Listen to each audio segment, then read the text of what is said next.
السلام علیکم، welcome to my YouTube channel knowledge of Islam. آج کا ہمارا موضوع حضرت یونس علیہ السلام کے بارے میں ہے۔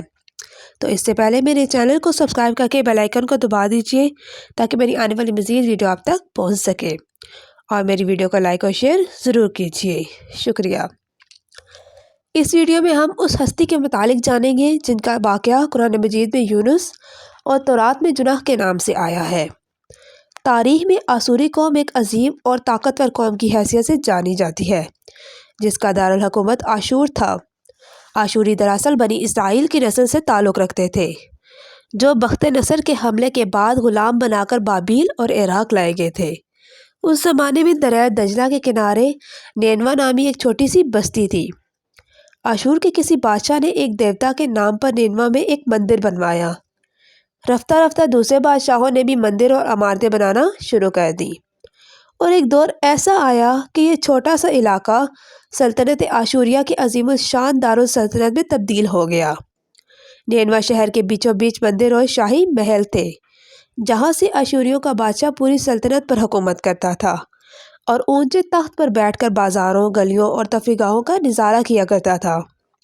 آشور کے مغربی علاقے میں لہلہاتے کھیت، پورا شہر باغات سے سرسبز و شاداب تھا۔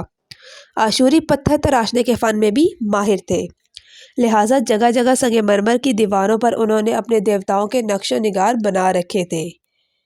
متاثر یہ ہے کہ نینوا تہذیب و تمدن کے لحاظ سے انتہائی ترقی یافتہ شہر تھا۔ آشور در دیوتا ان کا سب سے بڑا دیوتا تھا۔ یہاں کے لوگ بادشاہ کو بھی خدا کا درجہ دیا کرتے تھے۔ یہ لوگ بت پرستی اور کفر و شرک میں مبتلا تھے۔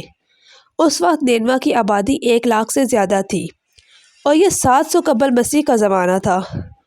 اللہ نے اس زمانے میں اس قوم کی ہدایت کے لیے حضرت یونس علیہ السلام کو بھیجا۔ حضرت یونس کا پورا نام یونس ابن مدہ تھا۔ آپ حضرت ہود علیہ السلام کی اولاد میں سے تھے، جبکہ بعض مصنفین نے لکھا ہے کہ یونس علیہ السلام کا تعلق بنی اسرائیل سے تھا۔ آپ حضرت یوسف کے چھوٹے بھائی بنیامین کے بیٹے تھے۔ جب آپ کو نبوت ملی اس وقت آپ کی عمر 28 سال تھی۔ آپ پر ایک صحیفہ بھی نازل ہوا جو تورات میں یونہا کے نام سے موجود ہے۔ حضرت یونس علیہ السلام سب سے پہلے آشوری بادشاہ کے پاس گئے اور اسے پیغام حق سنایا، اسے خدائی کے جھوٹے دعوے سے توبہ کرنے کا حکم دیا اور ایک اللہ کی عبادت کرنے کی طرف بلایا۔ یونس علیہ السلام نے اس سے ان اسرائیلی قیدیوں کو آزاد کرنے کا بھی حکم دیا جس نے اسے قید کر رکھا تھا۔ نینوا کا بادشاہ آپ کی باتیں سن کر غضبناک ہو گیا اور آپ کی جان کا دشمن بن گیا، لہٰذا آپ علیہ السلام نینوا کے عوام کے پاس گئے اور انہیں توحید کی دعوت دی۔ انہیں شرک و بت پرستی اور دوسری برائیوں سے توبہ کرنے کو کہا، مگر اہل نینوا نے ایمان لانے سے انکار کر دیا اور اللہ کے رسول کو جھٹلا دیا۔ یونس علیہ السلام مسلسل اس کوشش میں رہے کہ ان کی قوم راہ راست پر آ جائے۔ آپ نے انہیں بہت سمجھایا اور دعوت کے کام کو جاری رکھا۔ دیکھتے دیکھتے 40 سال کا عرصہ گزر گیا، لیکن یہ قوم حضرت یونس کو انکار کرتی رہی اور شرک پر ڈٹے رہے۔ نیز یونس علیہ السلام کو دھمکیاں بھی دی کہ اگر آپ نے اشودر دیوتا کے خلاف کچھ کہا تو وہ آپ کو قتل کر دیں گے۔ آخرکار حضرت یونس اپنی قوم سے مایوس ہو گئے۔ جب ان کی سرکشی اور نافرمانی انتہا کو پہنچ گئی تو اللہ نے حضرت یونس علیہ السلام کو حکم دیا کہ لوگوں کو آگاہ کر دو کہ 3 دن کے اندر ان پر عذاب آنے والا ہے۔ لہٰذا آپ نے اہل نینوا کے سامنے اعلان کیا کہ اگر تم نے 3 دن کے اندر بت پرستی سے توبہ نہ کی تو تم پر اللہ کا قہر نازل ہوگا اور پورا شہر تباہ و برباد ہو جائے گا۔ لوگوں نے آپ کا مذاق اڑایا اور جواب میں کہا، ہم تمہارے رب کی طرف سے عذاب کے منتظر رہیں گے۔ آپ کی قوم نے آپس میں مشورہ کیا تو اس بات پر سب کا اتفاق ہوا کہ یونس کو کبھی جھوٹ بولتے نہیں دیکھا گیا، لہٰذا ان کی بات نظر انداز نہیں کرنی چاہیے۔ مشورے میں یہ بھی طے ہوا کہ دیکھا جائے اگر یونس علیہ السلام رات بستی کے اندر اپنے گھر میں مقیم رہتے ہیں تو سمجھ لو کہ کچھ نہیں ہوگا، اور اگر وہ وہاں سے کہیں اور چلے جاتے ہیں تو یقین کر لو کہ صبح عذاب ضرور آئے گا۔ حضرت یونس علیہ السلام رات کو اس بستی سے نکل گئے۔ صبح ہوئی تو عذاب الہی کا ایک سیاہ دھواں بادل کی شکل میں بستی والوں کے سروں پر منڈلانے لگا۔ جب وہ ان کے قریب ہونے لگا ان لوگوں کو یقین ہو گیا اب وہ سب ہلاک ہونے والے ہیں۔ دراصل حضرت یونس اپنی قوم سے ناراض ہو کر چلے گئے تھے، مگر انہیں وہاں سے نکلنے کا حکم نہیں دیا گیا تھا۔ وہ عذاب کی اطلاع دینے کے بعد اللہ کی اجازت کے بغیر اپنا علاقہ چھوڑ گئے تھے۔ آثار عذاب دیکھ کر جب عاشوریوں نے توبہ کی تو اللہ نے انہیں معاف کر دیا۔ اللہ کسی قوم کو اس وقت تک عذاب نہیں دیتا جب تک وہ اپنی حجت پوری نہیں کر لیتا۔ بس جب حضرت یونس علیہ السلام نے اس قوم میں مغلوط کے آخری لمحے تک نصیحت کا سلسلہ جاری نہیں رکھا اور اللہ کے مقرر کردہ وقت سے پہلے ہی وہ ہجرت کر گئی، تو اللہ کے انصاف نے اس قوم کو عذاب دینا گوارا نہ کیا اور انہیں معاف کر دیا۔ جب حضرت یونس علیہ السلام فرات کے کنارے پہنچے تو ایک کشتی کے مسافروں سے بھرا ہوا پایا کشتی کو۔ حضرت یونس علیہ السلام اس کشتی میں سوار ہو گئے اور کشتی نے لنگر اٹھایا۔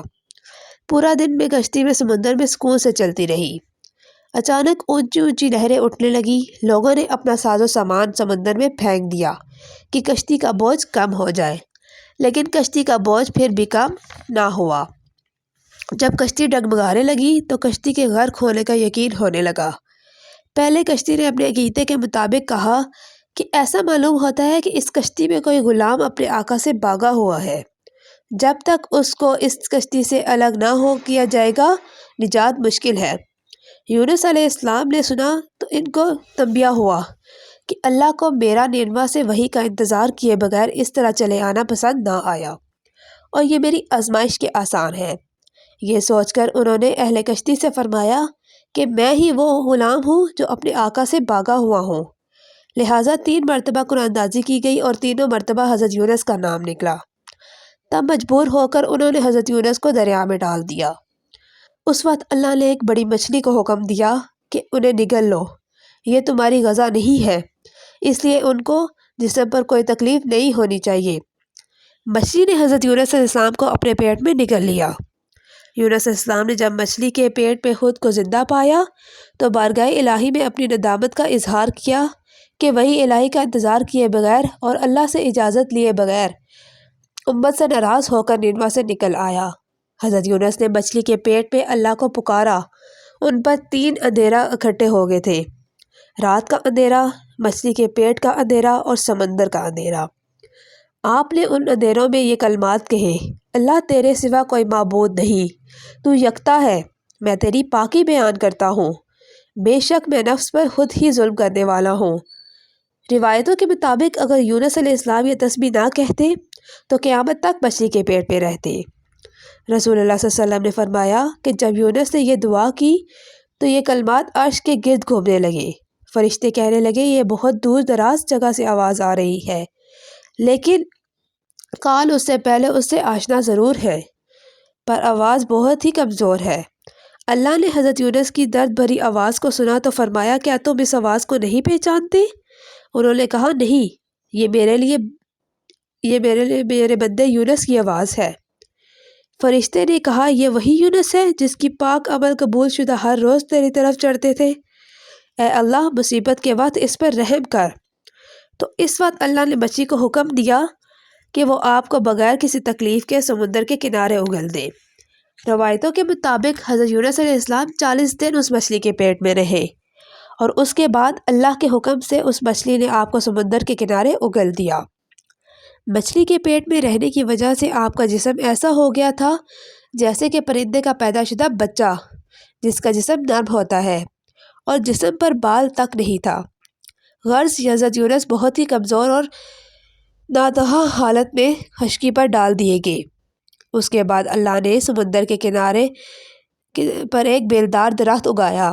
روایتوں کے مطابق وہ کدو کا پودا تھا جس کے ذریعے حضرت یونس علیہ السلام پر سایہ ہو گیا۔